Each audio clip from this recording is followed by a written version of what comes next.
नमस्कार दोस्तों, मैं Lalita Agarwal PSSM blessings audio team Kolkata से बोल रही हूँ। पिछली कड़ी में हमने जाना कि टॉरकॉम जी ने अपने एक सहपाठी की मक्खियाँ खाने की आदत को किस तरह रूपांतरित किया। ऑडियो नंबर 30 में हम एक नए चैप्टर की शुरुआत करेंगे जिसका नाम है प्रथा। एक दिन हम मारमरा के समुंदर पर जहाज की छत पर थे।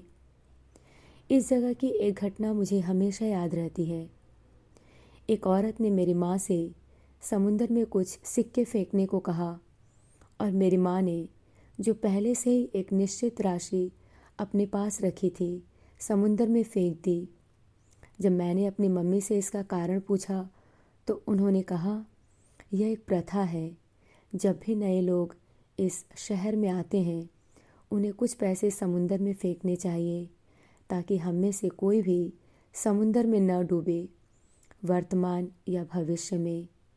बाद में एक लड़के ने मुझे बताया कि किसी भी प्रथा को मान लेने में भलाई है, क्योंकि न मानने से हमें परेशानी होती है। मैं दोनों ही उत्तर से संतुष्ट नहीं हुआ और लगातार इस प्रथा के बारे में लोगों से पूछता रहा। एक दिन एक वृद्ध व्यक्ति ने मुझसे कहा, यह प्रथा समुंदर और तुम्हारे बीच एक संबंध स्थापित करने का कार्य करती है। यह उत्तर मुझे ठीक लगा, लेकिन मैं पूरी तरह संतुष्ट नहीं हुआ। आखिरकार मैंने अपने डैडी से पूछा। उन्होंने कहा, यह एक प्राचीन मान्यता है कि समुंदर, पहाड़, पर्वत, पेड़ सब एक जीवित अस्तित्व हैं। पानी में सिक्के फेंकने का अर्थ है कि हम अपने और समुंदर की आत्मा के बीच मित्रता का संबंध स्थापित कर रहे हैं। पैसे फेंकते समय हमें यह कामना करनी चाहिए कि समुंदर की आत्मा हमें और हमारे परिवार को समुंदर से होने वाली दुर्घटनाओं से बचाएगी। हमारा यह आंतरिक वार्तालाप बहुत ज़रूरी है। मैंने पूछा, तो इसका मतलब आपको ऐसा लगता है कि ऐसी कामना करने से हम समुंदर में कभी भी नहीं डूबेंगे? मेरे पिता ने कहा, हाँ, अगर हमारी कामना इतनी गहरी हो, जो हमारी अंतरात्मा से निकली हो, क्योंकि पहाड़, पर्वत, समुंदर और पेड़, इन सब की आत्मा एक ही है जिसे हम ईश्वर कहते हैं। उनके इस उत्तर से मैं काफ़ी हद तक संतुष्ट हो गया। इस घटना के साथ यह चैप्टर यहीं ख़त्म होता है।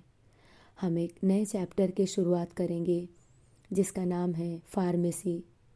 इस्तांबुल में मेरे पिता ने दवाइयों की दुकान खोल रखी थी, जो बहुत सुंदर तरीके से सजाई हुई थी और कमाई भी अच्छी हो रही थी। मुझे अपनी फार्मेसी पर, इसकी सफलता पर और यहाँ काम करने वालों पर गर्व था। सर्दियों की एक रात करीब 9:15 बजे मेरे पिता दुकान बंद करने की तैयारी कर रहे थे। वहाँ के सभी कर्मचारी अपने घर जा चुके थे। हम भी घर जाने की तैयारी में ही थे कि एक गरीब आदमी मेरे पिता के पास आया और कहने लगा, मैं बहुत भूखा हूँ, क्या तुम मुझे कुछ खाने को दे सकते हो? मेरे पिता ने अपने पॉकेट से कुछ पैसे निकाले और उसे देने लगे। उसने इनकार करते हुए कहा, मुझे पैसे नहीं चाहिए, मैं कुछ खाना चाहता हूँ, मैं बहुत भूखा हूँ। उस दिन हमें वहाँ से निकलने में काफ़ी देर हो चुकी थी, लेकिन मेरे पिता को उस दीनहीन काले व्यक्ति पर बहुत दया आई और दुकान के अंदर जाकर खाने का सामान लाकर उसे दिया। हमें वहाँ से निकलने की जल्दी थी, फिर भी डैडी ने कहा, तुम आराम से बैठकर खाओ, बाहर बहुत सर्दी है और तुम्हारे पास बचाव के लिए कुछ भी नहीं है। हम उसका खाना खत्म होने तक इंतज़ार करते रहे। इस बीच वह अपने बारे में बताता रहा कि एक समय वह बहुत अमीर व्यक्ति था, लेकिन आज उसके पास कुछ भी नहीं था। खाना खत्म होने पर उसने मेरे पिता को धन्यवाद दिया। डैडी ने कहा, जब भी तुम्हें भूख लगे तुम यहाँ आ जाना, हम तुम्हारी यथासंभव सहायता करेंगे। और उसे एक अच्छा कोट भी दिया ताकि सर्दियों में वह अपना बचाव कर सके। जैसे ही हम वहाँ से निकलने वाले थे, हमें बहुत ज़ोरों का कोलाहल सुनाई पड़ा। रास्ते में एक क्रोधित सांड दौड़ता हुआ जा रहा था। लोग चिल्ला रहे थे। कई लोग घायल हो चुके थे और मरने के कगार पर थे। कई लोग खून से लथपथ थे। कुछ लोग मर भी चुके थे। कुछ देर तक तो हम मूर्ति की तरह खड़े रहे और इसके बाद मेरे पिता वापस दुकान में भागे और पुलिस को फ़ोन किया।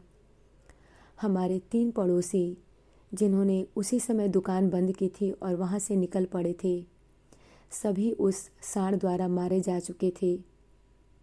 गाड़ी से घर जाते समय मेरे डैडी ने कहा, सोच कर देखो, छोटी सी सहायता ने आज हमारी ज़िंदगी बचा दी। घर आने पर डैडी ने मेरी माँ और बहनों को इस घटना के बारे में कुछ भी नहीं बताया। जब उन्होंने इस घटना का जिक्र किसी से नहीं किया तो मैंने भी कुछ नहीं कहा। मैं दूसरे कमरे में चला गया और इस घटना से अपना ध्यान हटाने की कोशिश करने लगा ताकि किसी को भी पता न चल सके कि मैं कितना परेशान था। सुबह मुझे स्कूल ले जाते हुए डैडी ने कहा, मुझे खुशी है कि तुमने मेरी इच्छा को समझा और किसी से कुछ नहीं कहा। मैंने उनसे पूछा, लेकिन डैडी, आपने इस घटना के बारे में बताया क्यों नहीं?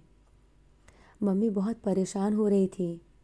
उन्होंने कहा, मैं जानता हूँ, लेकिन जो लोग मारे गए उनमें से एक तुम्हारी मम्मी का सहपाठी था और वह यह जानकर पूरी रात परेशान होती।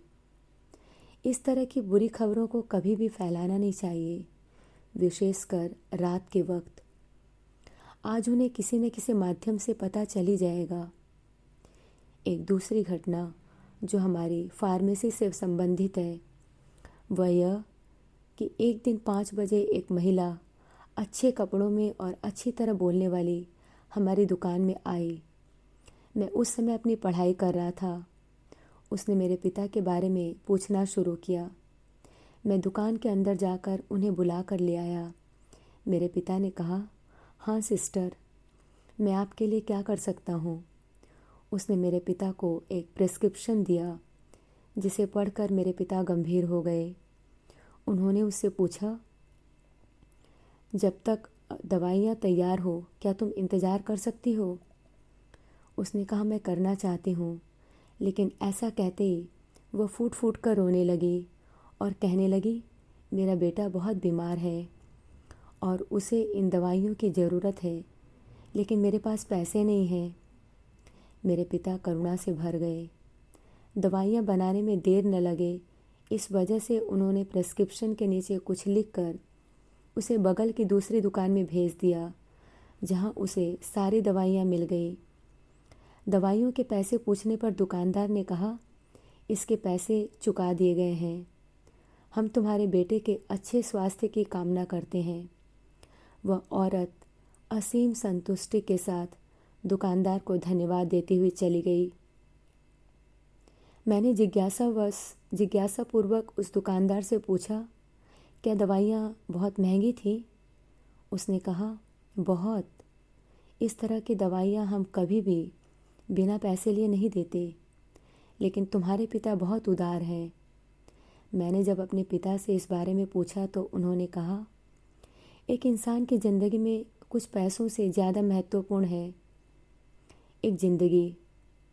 पैसे मैं फिर कभी कमा लूँगा, लेकिन पैसों के अभाव में अगर उसका बेटा मर गया तो हम उसे वापस नहीं ला सकते। मैं चाहता हूँ कि उसका बेटा ठीक हो जाए और उसकी आर्थिक स्थिति भी अच्छी हो जाए। मुझे समझ में नहीं आया कि मैं उनको क्या उत्तर दूँ। मुझे कहने के लिए शब्द ही नहीं मिले। आज के लिए इतना ही। अगले ऑडियो में हम इसी घटना को जारी रखेंगे। तब तक के लिए धन्यवाद दोस्तों। आप सभी का बहुत बहुत आभार।